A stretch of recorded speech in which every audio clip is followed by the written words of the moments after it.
So now you've created this career nest egg and you're like, okay, I have a big sense about this. Well, now what? Well, I'm going to take you back to my little friend, Winnie the Pooh. I love Winnie the Pooh. And he speaks to something that I think if we all read is so important to investing in your career portfolio, your career happiness portfolio, is you need to have people come to you. You need to know who is in your corner, right? My favorite is Kenga.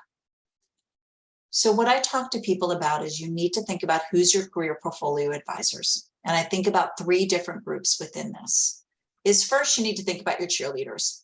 To me, they're your Tigers of the world, right? They're like those people that no matter what you do, they just think you are the best thing ever. And they just go for it, apply for that job, reach out to that person, do that. Those are your cheerleaders. You got your challengers. These are the people who are going to be like, oh, should you do that? You really want to go to that conference? I don't know. But they're going to push you to think back, because sometimes they're going to say something, you'll be like, no. And then sometimes you're going to question yourself. So it's going to push you. And then your champions, who are your Kangas, which is why I love Kanga, is champions are the ones who are going to maybe potentially introduce you to other people, who are going to push you appropriately, but also support you in the right way.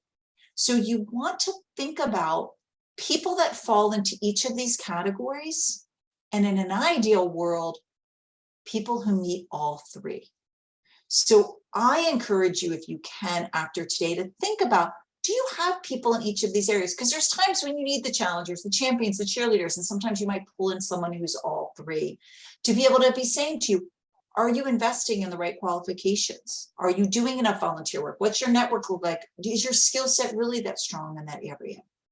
So having people that meet all 3. Again, people have somebody to confer to and advise with our financial portfolio.